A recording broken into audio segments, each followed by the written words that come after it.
다른 한 사람은 지금 중간에 실종됐다고 하는데 지금 실장님은 어떻게 됐다고 보십니까?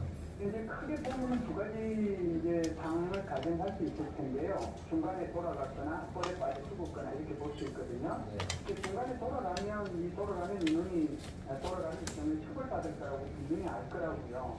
그러면 이게 돌아갔겠는가 하는 생각이 하나 들고요. 두 번째는 이제 볼에 빠져 죽었다라고 이제 생각해 볼 수 있는데 그러면 같이 기준한 사람이 구조 활동을 했을 거 아니에요? 이것도 좀 문제가 있을 수 있다 이런 생각이 드는데 세 번째 이제 가능성 기준 과정에서 두 사람이 이제 의견이 안 맞아가지고 몸싸움 같은 것이 될 수 있었다 이렇게 보거든요. 그래서 뭐 우선 합동 조사가 끝나봐야 되는데 좀 안타까운 일이라고 생각을 합니다. 네. 지금 신원식 국방부 장관은 성공적인 작전이다 이렇게 얘기도 했는데요. 이유가 뭡니까? 이제 출발할 때부터 이제 감시 장비를 통해 가지고 모니터를 다 했다라고 하는 거거든요.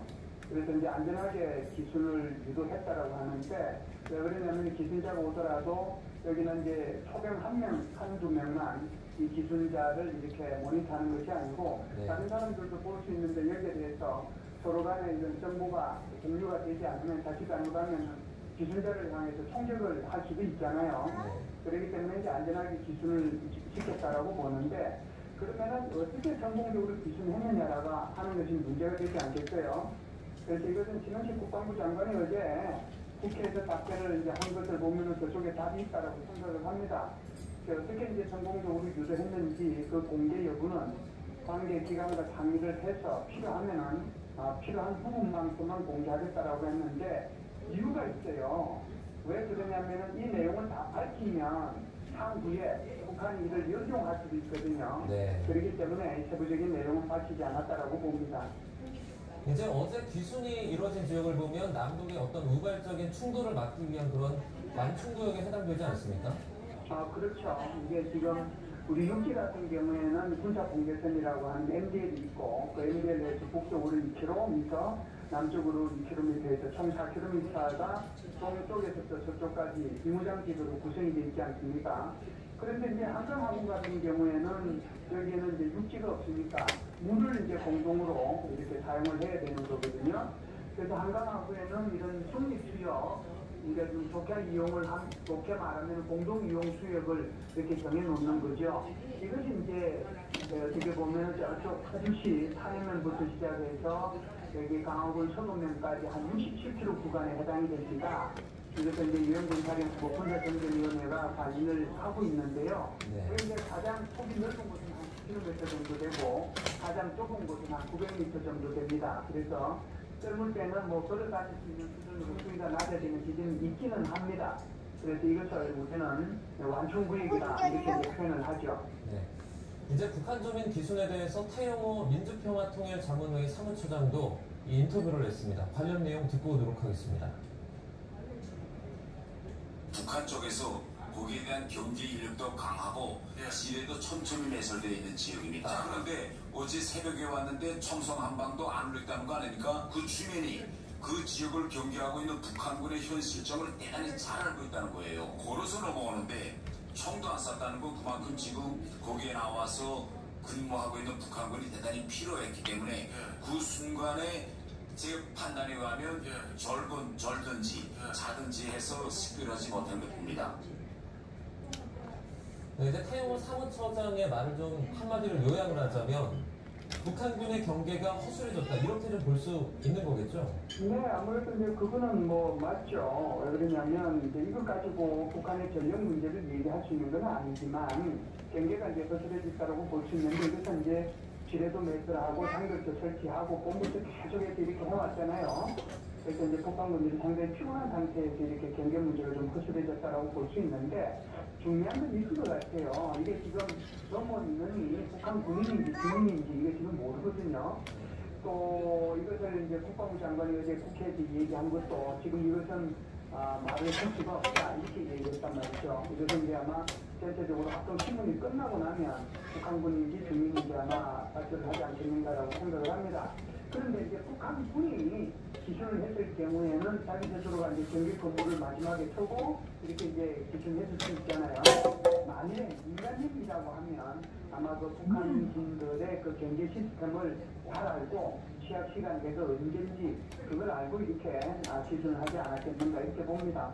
네, 실장님이 보실 때는 이번에 그 대북 확성기 방송 재개가 좀 영향이 있었다 이렇게 보고 계십니까? 네, 저는 뭐 좀 영향이 있었다고 봅니다. 이제 대북 확성기 방송은 짧게는 한 10km 나가고 이제 길게는 한 30km까지 통치가 가능한데요. 산이 있는 곳보다는 평야, 그리고 이제 평야보다는 오히려 이제 강이 있는 곳, 이런 것이 훨씬 더 잘 들릴 수 있고요. 낮보다는 밤이 훨씬 더 잘 들리거든요. 근데 교동도 같은 경우에는 교동도하고 북한 지역까지 그 거리가 얼마 안 떨어져 있는 데다가 1.5km밖에, 그러니까 훨씬 이제 또 강 건너편이고 잘 들리겠죠. 제가 볼 때는 이 자체가는 아마 영향을 좀 주실 것이다, 이렇게 저는 봅니다. 네. 자, 이제 그 프랑스 파리에서 올림픽이 열리고 또 북한 선수단이 참여하고 있지 않습니까? 관련 내용도 좀 짚어볼 텐데요. 네네. 이제 IOC가 북한 선수단이 삼성 스마트폰을 받지 않았다 이렇게 공식 발표하기도 했습니다. 이걸 받게 되면 대북제재 위반 소지가 있다는 거죠? 그럼요. 이제 삼성에서 이제 국제올림픽위원회 IOC에 공식 스폰서지 않습니까? 그래서 이번에 이제 17,000명의 선수단한테 갤럭시 Z 플립 10를 전부 다 이제 제공을 해줬는데요. 이제 이것은 이제 유엔 안전보장 이사의 계량이 위반이 됩니다. 이것이 뭐 단지 유엔 안보리 계량 2395의 산업 기재류를 뭐 북한이 주면 안 된다는 그 정도뿐만이 아니고 전자기기 자체를 북한에 가서도 안 되고요. 또 이게 갤럭시 Z 플립 10가 250만 원 내외 정도 되거든요. 이것은 사치품에 해당이 됩니다. 게다가 이게 이제 핸드폰 같은 경우에는 인주용으로도 사용되지만 군사용으로도 사용이 가능하거든요. 이중 용도에도 해당이 돼요. 그래서 이게 뭐 단순한 것 같지만 갤럭시 Z 플립 10라고 하는 것이 전자기기자, 사치품이자 이중 용도에 해당이 되기 때문에 대북제재 계량 위반이 되는 것이죠. 그래서 여기에 대해서는 이제 국제올림픽위원회가 이제 줄지 말지를 이제 최종적으로 결정을 해야 되는데 지금 이제 앵커님께서 말씀하신 것처럼 IOC가 북한 선수단이 삼성 스마트폰을 받지 않았다라고 이제 공식적으로 발표함으로써 이제 여기를 둘러싼 이제 논쟁은 일단 마무리가 된 것 같습니다. 네, 이제 실장님이 갤럭시 Z 플립 언급해 주셨는데 사실 이 그 삼성 스마트폰이 김정은 위원장이 실제 사용하는 것으로 좀 목격되지도 않았습니까? 그렇죠. 이제 작년이죠. 작년 7월 달에 4성 18형, 그러니까 고체 연료형 ICBM이죠. 그 발사장 테이블에 발상 여기 폴더폰이 하나가 포착이 됐는데 그것은 이제 갤럭시 Z 플립이거든요. 그러니까 플립 10까지는 안 갔죠. 플립 시리즈 중에서 작년도에 이제 나왔던 것이 이제 들어가게 된 건데 이게 이제 그 정확하게 뭔지는 이제 모르지만 그때 당시에 그 나온 영상을 가지고 이렇게 분석을 해보니까 아마 여기서 이제 김정은이가 사용한 것이 갤럭시 Z 플립의 시리즈에 해당이 된다. 이렇게 이제 그때 발표를 한 것을 봤습니다. 그래서 김정은이도 삼성을 쓰고 있긴 합니다. 근데 이것도 대북제재 계량 위반되는 거지만 밀수를 해서 김정은이 손에 들어갔다라고 저는 봅니다. 네, 이제 북한 주민의 귀순 관련 소식 그리고 프랑스 파리 올림픽 관련된 내용까지 자세하게 살펴봤습니다. 김현석 한국군사문제연구소원 안보전략실장과 함께했습니다. 고맙습니다. 감사합니다.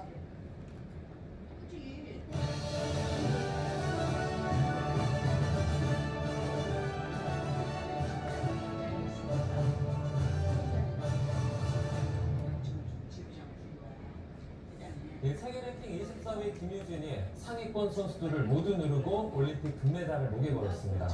김유진의 메달로 우리나라는 역대 올림픽 최고 성적을 눈앞에 두게 됐는데요. 스포츠부 김영수 기자와 함께합니다. 어서 오세요. 네, 안녕하십니까. 네, 먼저 태권도에서 이틀 연속 금메달을 우리가 획득을 했습니다. 네, 그렇습니다. 손봉 박태준에 이어서 김유진 선수도 금메달을 목에 걸었습니다. 네.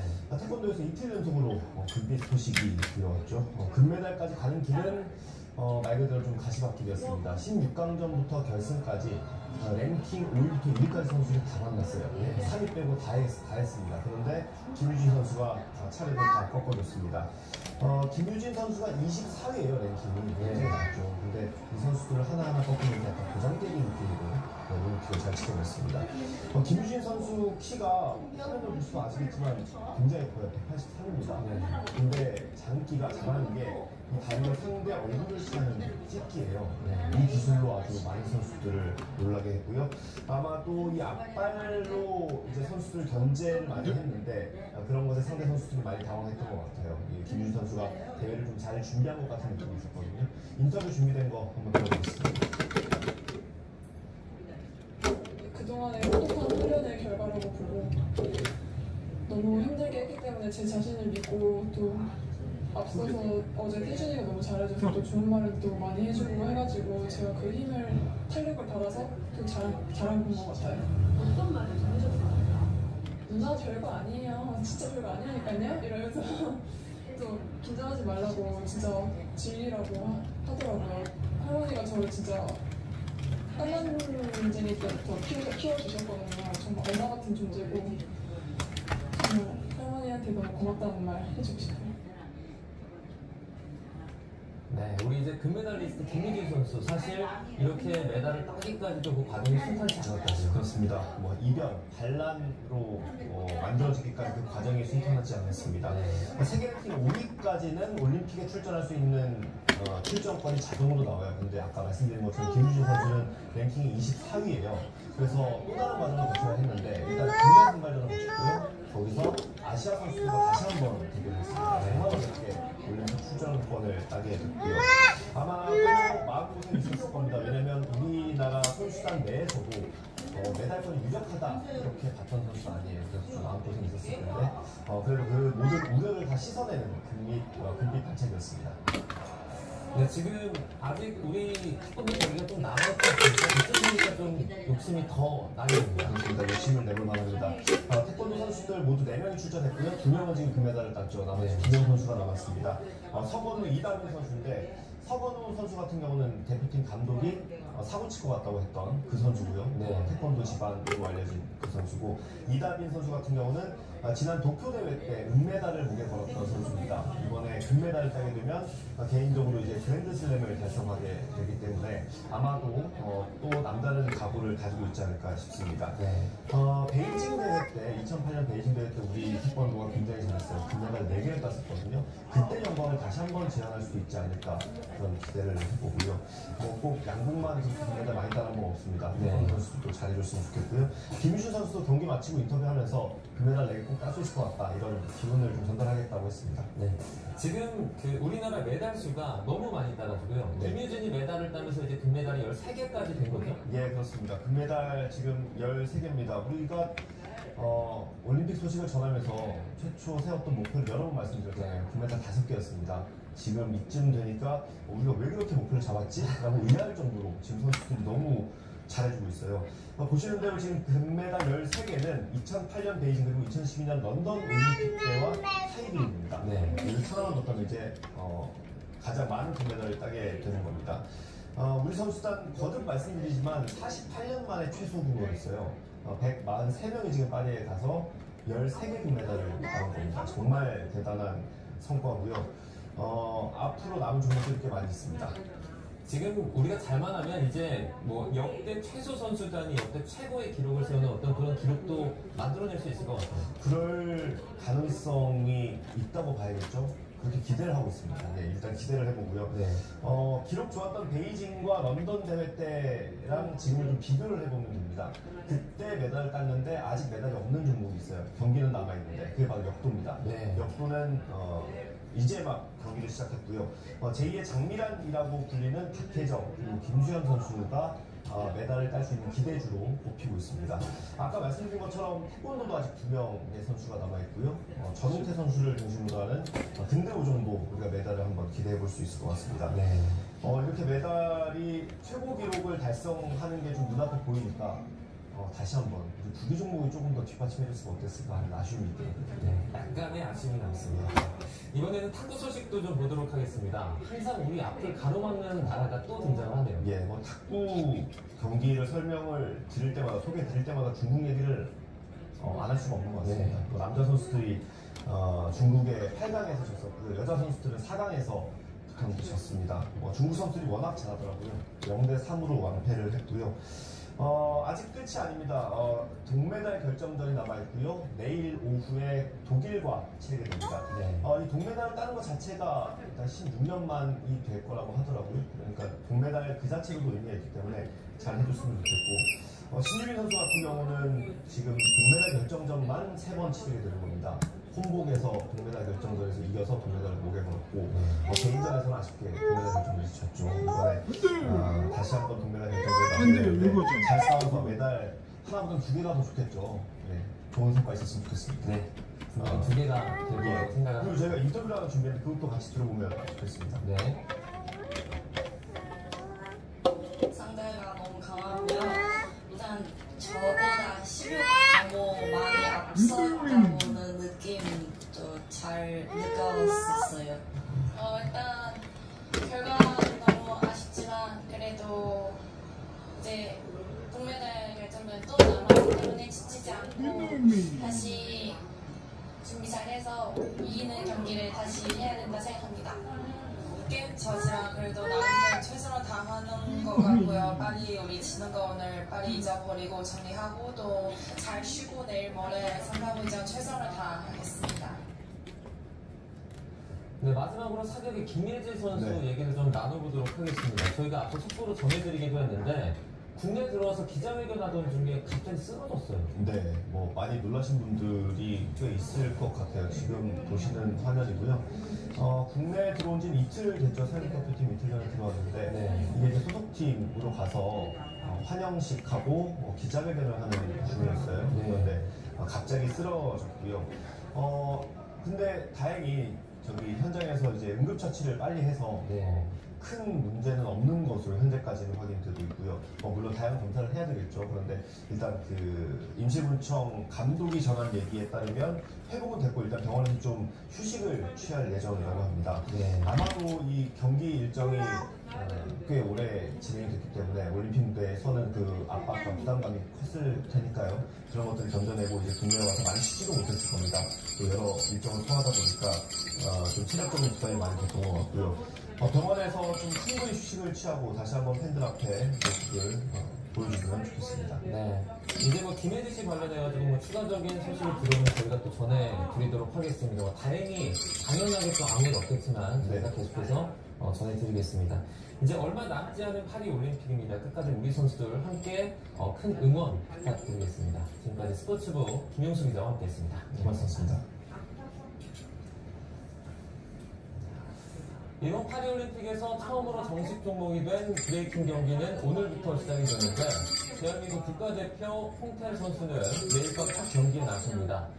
이제는 스포츠가 된 브레이킹은 빠르고 정확한 회전을 구사할수록 높은 점수를 받을 수 있는데요.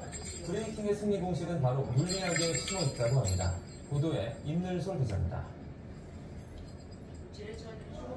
브레이킹 국가대표 선수 김국열, 댄서명 홍태일이 경기장에 경쾌하게 들어섭니다.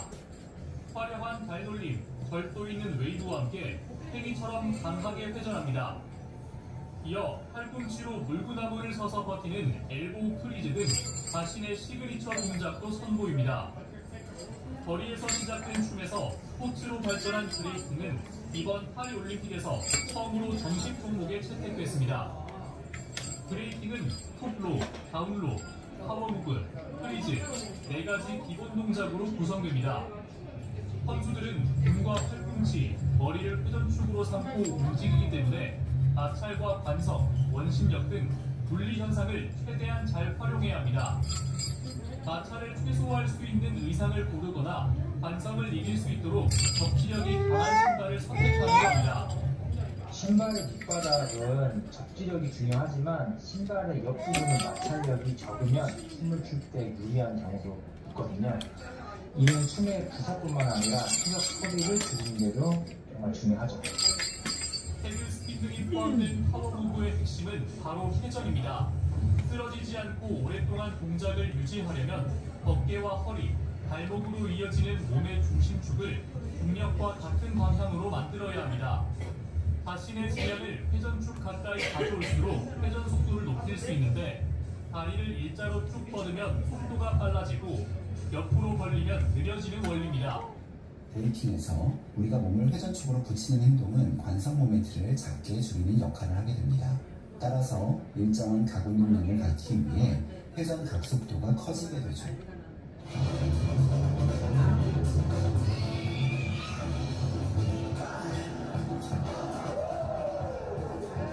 대한민국을 대표해서 나간다는 거기 때문에 부담감이 크지만은 그래도 이것도 또 하나의 대회라 생각하고 최대한 그 부담감을 좀 더 내려놓고 좋은 성적을 낼 수 있도록 노력하고 있습니다. 굴곡의 나이로 올림픽에 출전한 홈텐. 그의 화려한 라스트 댄스는 내일 밤에 시작합니다. YTN 사이언스 임늘솔입니다. 가상화폐 테라루나 사태의 핵심 인물 권도영 씨의 한국 송환이 또다시 잠정 보류됐습니다. 몬테네그로 대법원은 법리 검토 절차를 거쳐 다음 달 초 판단을 내놓을 것으로 보입니다. 박영진 기자입니다. 몬테네그로 대법원은 현지 법원이 지난주 결정한 권도영 씨의 한국 송환을 보류했습니다. 범죄인 인도와 관련한 대검찰청의 적법성 판단 요청을 받아들여 결정이 나올 때까지 권 씨의 한국 송환을 보류한다고 홈페이지를 통해 밝혔습니다. 앞서 지난 1일 항소법원은 권 씨에 대한 고등법원의 한국 송환 결정을 확정했지만 대검찰청은 이에 불복해 하루 만에 적법성 여부를 판단해달라고 요청했습니다. 쟁점은 범죄인 인도국 결정 권한이 누구에게 있느냐입니다. 그동안 항소법원은 법원이 권 씨의 범죄인 인도국을 직접 결정해야 한다고 판단해왔지만 대검찰청은 송환국 결정 권한이 법무부 장관에게 있다고 주장하고 있습니다. 대법원은 지난 4월에도 대검찰청의 이의 제기를 받아들여 권 씨의 한국행을 결정한 법원의 결정을 파기환송한 바 있습니다. 대법원이 이번에도 같은 결정을 내리면 권 씨 사건은 더욱 장기화할 전망입니다. 반대로 대법원이 대검찰청의 적법성 판단 요청을 기각하면 권 씨의 한국 송환이 최종 확정됩니다. 한국은 경제사법 최고형량이 40년이지만 미국은 100년 이상의 징역형도 가능합니다. 때문에 권 씨 측은 그동안 형량이 낮은 한국행을 강력하게 요구해왔습니다. 하지만 몬테네그로 정부는 권 씨의 미국행을 원한다는 뜻을 노골적으로 드러내왔고 미국 법무부도 권 씨의 신병 인도를 계속해서 추진하고 있습니다. 한국과 미국 모두가 권 씨의 인도를 요청하면서 검거 1년이 지난 지금까지도 최종 결론이 나지 않은 가운데 몬테네그로 대법원은 법리 검토 절차를 거쳐